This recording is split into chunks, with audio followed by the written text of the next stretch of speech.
In 490 BC, the Persian Empire launched a military expedition against mainland Greece under the orders of Darius III. The campaign was a response to the Ionian Revolt, during which Athens had supported Greek cities rebelling against Persian control. Darius aimed to punish Athens and reassert Persian authority in the Aegean region. A Persian force transported by fleet crossed the Aegean Sea and moved systematically along the Greek coastline. After subduing several islands, the army landed on the plain of Marathon, approximately 40 kilometers from Athens. The location was strategically chosen as it offered flat terrain suitable for cavalry operations. The Persian army likely numbered between 20,000 and 25,000 infantry, supported by cavalry units. Their commanders included Datis and Artaphernes, both experienced in imperial campaigns. Athens responded by mobilizing its citizen army, assembling approximately 9,000 to 10,000 hoplites. They were joined by around 1,000 troops from the allied city of Plataea. The Athenians sent a messenger, traditionally identified as Pheidippides, to request assistance from Sparta. However, due to religious observances, Sparta delayed its response and did not arrive in time for the battle. This left Athens effectively alone in confronting the Persian force. The Athenian army marched to Marathon and positioned itself in the foothills overlooking the plain. This elevated position limited the effectiveness of Persian cavalry and prevented immediate engagement. For several days, both armies remained in a standoff. The Persians were waiting for an opportunity to exploit their numerical advantage. The Athenians were waiting for the right moment to attack. Command of the Athenian army was shared among 10 generals, but strategic leadership fell to Miltiades.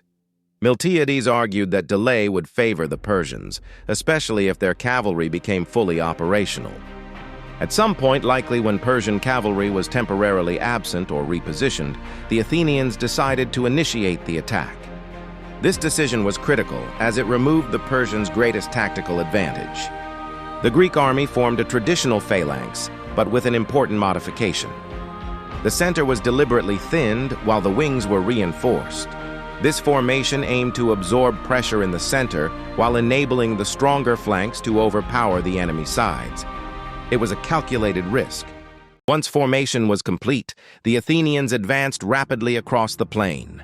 Ancient sources describe them as running the final distance to minimize exposure to Persian archers. This rapid advance disrupted the effectiveness of the Persian missile troops. The battle quickly transitioned into close-quarters combat. Greek hoplites, heavily armored with shields, spears, and helmets, had a clear advantage in direct engagement. The Persians, equipped more lightly, relied on mobility and ranged weapons. In the initial clash, the Persian center pushed back the weaker Greek center. This created a temporary breakthrough in the Athenian line. However, on both flanks, the stronger Greek wings successfully defeated the Persian forces opposing them. Once the flanks secured their positions, they pivoted inward. This maneuver effectively encircled the Persian center. The situation for the Persians rapidly deteriorated. Surrounded and under pressure from multiple sides, Persian troops began to lose cohesion. What had been an organized advance turned into a retreat. The retreat quickly became disorderly as soldiers attempted to reach their ships. Greek forces pursued them across the battlefield toward the shoreline. Fighting continued at the ships, where some Persian vessels were captured or destroyed. Despite this, a portion of the Persian army successfully evacuated. According to ancient sources, approximately 6,400 Persian soldiers were killed. Athenian losses were significantly lower, around 192 dead. After the battle, the Athenians faced a new threat. The Persian fleet sailed directly toward Athens, aiming to attack the city while its army was away. Recognizing this, the Athenian army immediately began a forced march back to the city. They covered the distance of roughly 40 kilometers in a short time.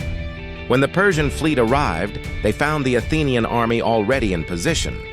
With no opportunity for a surprise attack, the Persians withdrew. The campaign ended without achieving its primary objective. Athens remained unconquered.